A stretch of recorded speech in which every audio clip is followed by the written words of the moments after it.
Hey guys, my name is Anuradha. Welcome to our channel GK Guidance and Knowledge. Happy morning to all of you.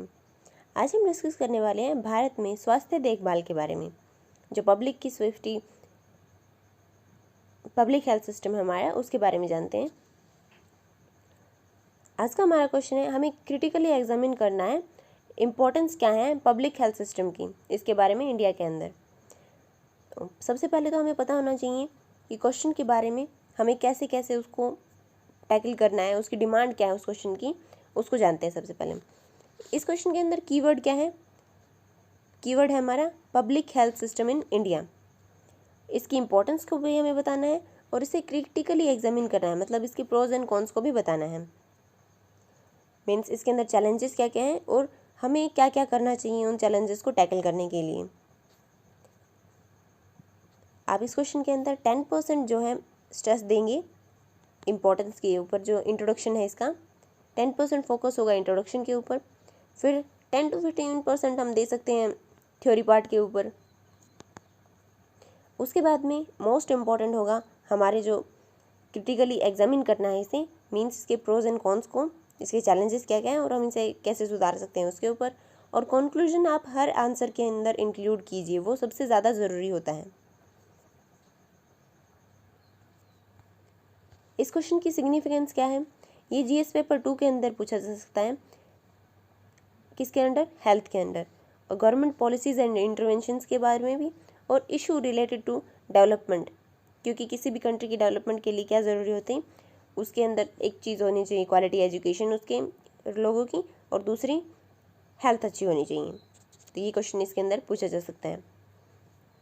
आप इस question की शुरुआत काफ़ी तरीके से कर सकते हैं, जैसे कि हम कीवर्ड की डेफिनेशन दे सकते हैं, जिसके इस क्वेश्चन के अंदर है public health system.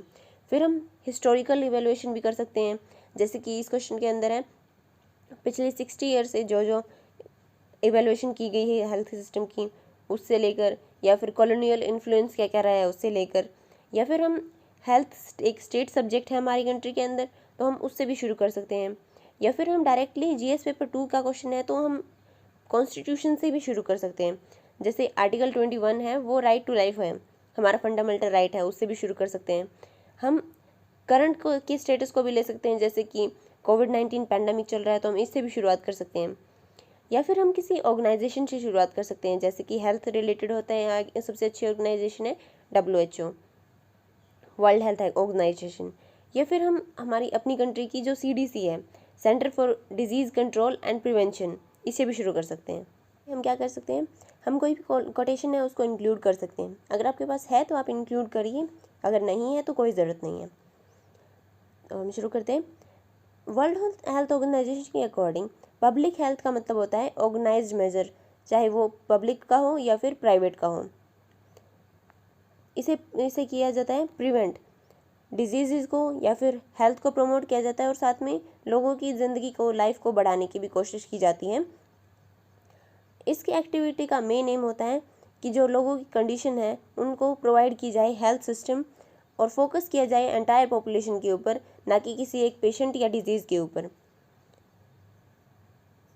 Health care system है वो बहुत ही इंपॉर्टेंट होता है किसी भी कंट्री के लिए, ताकि वो लोगों की लाइफ को सेव कर सकें और प्रिवेंट कर सके किसी भी डिजीज़ से, और अर्ली डिटेक्शन कर सके, जल्दी से जल्दी पता लगा सके और क्योर कर सके, उसे ठीक कर सकें, ताकि हम एवरेज लाइफ जो एक्सपेक्टेंसी होती है हमारी, उसे बढ़ा सकें और हम बना सकें ह्यूमन कैपिटल, और होलिस्टिक डेवलपमेंट की जा सके पूरी कंट्री की। ह्यूमन कैपिटल आपको पता ही होगा क्या हो सकता होता है, कि क्वालिटी एजुकेशन प्रोवाइड की जाए और अच्छी हेल्थ दी जाए, और वो ह्यूमन कैपिटल बनेगी, क्योंकि फिर उनकी क्वालिटी हेल्थ और एजुकेशन के साथ में वो अच्छे से काम कर पाएंगे कंट्री के डेवलपमेंट के लिए।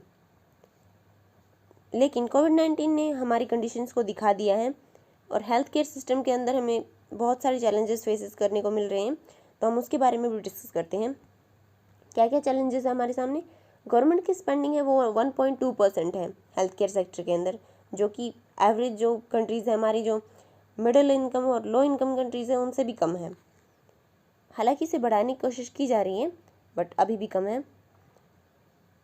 इंफ्रास्ट्रक्चर की कमी है, जिसकी वजह से काफ़ी सारी डेथ्स देखने को मिलती हैं हमारे पास। एग्जांपल भी, जैसे कि 11.9% है वो मदर डेथ हो जाती है, मैटरनल डेथ हो जाती है, बच्चों को पैदा होते हैं उस टाइम के ऊपर माँ की डेथ हो जाती है।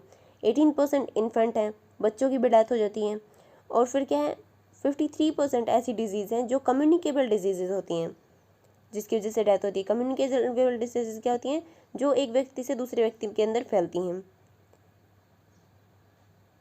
फिर क्या है, 62% ऐसा एक्सपेंडिचर है हमारा जो आउट ऑफ पॉकेट होता है, मतलब कि ह्यूमन सिटीजन्स वो खुद के पैसे खर्च करते हैं अपनी हेल्थ के ऊपर, और ग्लोबल एवरेज है वो 18% है, उससे हमारा कहीं गुना ज़्यादा है।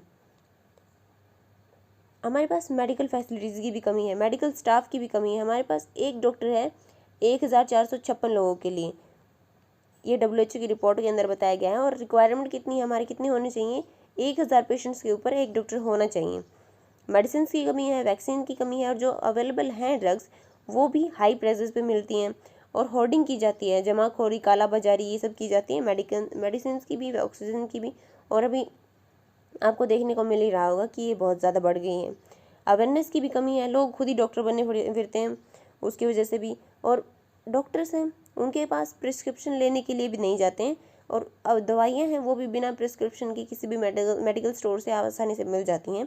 उसके लिए भी कोई से अच्छा सा रूल्स एंड रेगुलेशन नहीं बनाया गया है। हम दुनिया की फार्मेसी कहलाते हैं, लेकिन रॉ मटेरियल के लिए, कच्चे माल के लिए हमें किसके ऊपर डिपेंडेंट होना पड़ता है, चाइना के ऊपर।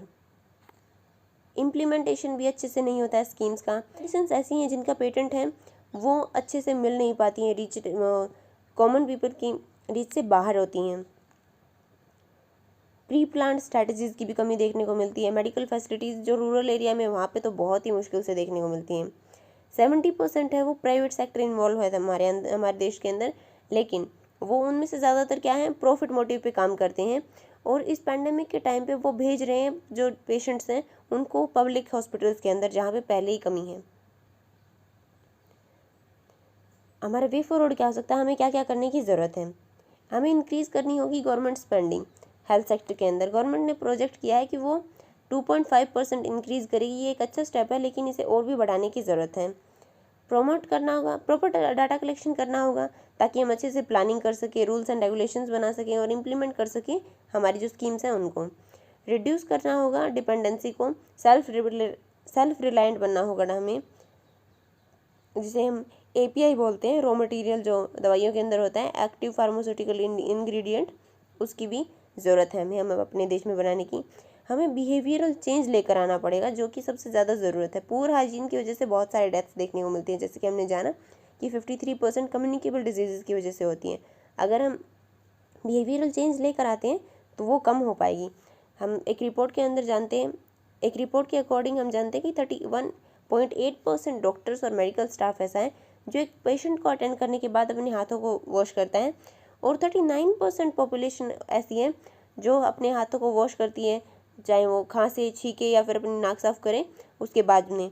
तो इसको ठीक करने की ज़रूरत है, क्योंकि काफ़ी सारी डिजीज़ को हम क्योर कर पाएंगे, प्रिवेंट कर पाएंगे इस बिहेवियर चेंज को करके।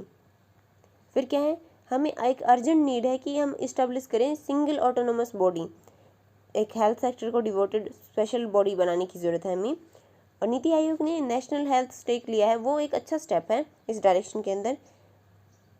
हमें प्रमोट करनी होगी और भी चीज़ें, जैसे कि टेलीमेडिसिन है, आयुर्वेदा, इन्वायरमेंट प्रोटेक्शन, क्योंकि इन्वायरमेंट की वजह से भी काफ़ी डिजीज़ देखने को मिलती हैं। हाइजीन बिहेवियर बनाना होगा, योगा करना होगा, मेडिटेशन और एक्सरसाइजेज के ऊपर भी फोकस करना होगा। हमारे देश में खेलो इंडिया प्रोग्राम लॉन्च किया गया है, वो भी एक अच्छा स्टेप है। और हमने प्रमोट किया है हमारे योगा को, जिसकी वजह से इंटरनेशनल योगा डे 21 जून को सेलिब्रेट किया जाता है, ये भी एक अच्छा स्टेप है। प्रॉपर इम्प्लीमेंटेशन करना होगा हमारी जो स्कीम्स हैं, और स्टेट और सेंटर का जो कोऑपरेशन है वो बहुत ही ज़्यादा ज़रूरी होता है। हेल्थ सब्जेक्ट को हम इंक्लूड कर सकते हैं कॉन्करेंट लिस्ट के अंदर, जिससे क्या होगा, सेंटर और स्टेट हैं वो एक साथ मिलकर काम कर पाएंगे। और प्रॉपर ट्रेनिंग देनी होगी जो स्टाफ हमारे पास अवेलेबल स्टाफ है उसे, क्योंकि काफ़ी सारी वैक्सीन की वेस्टेज देखने को मिल रही है हमें रिसेंटली मेडिकल स्टाफ के पास अच्छी ट्रेनिंग ना होने की वजह से। और इंक्रीज़ कर सकते हैं हम डॉक्टर पेशेंट के रेशियो को।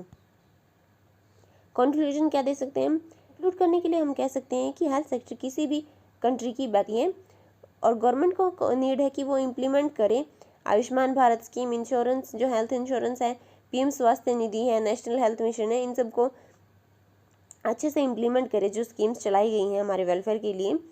और हमें 3 एज पर काम करना होगा। वो क्या है? एक जो दवाइयाँ हैं, मेडिकल फैसिलिटीज़ हैं, वो अवेलेबल होनी चाहिए और ऐसी होनी चाहिए जहाँ पे उनकी रीच हो हर व्यक्ति की तरह, हर व्यक्ति को उनकी रीच हो, मिल सके वो, और अफोर्डेबल भी होनी चाहिए। ऐसा ना हो कि वो अवेलेबल भी हों, एक्सेसिबल भी हों, लेकिन वो इतनी हाई कॉस्ट की हों कि उनको कोई खरीद ना पाए। इसके साथ साथ हम अचीव कर पाएंगे सस्टेनेबल डेवलपमेंट गोल 3, जो कि है गुड हेल्थ एंड वेलबींग, और हम इस टाइम पे टैकल भी कर पाएंगे पैंडेमिक को। आपको इसके बारे में क्या लगता है? कमेंट सेक्शन के अंदर ज़रूर बताएं। So this is it for today. Thank you for listening. Don't forget to like, share and subscribe. Also provide your suggestions to improve. जय हिंद, जय भारत।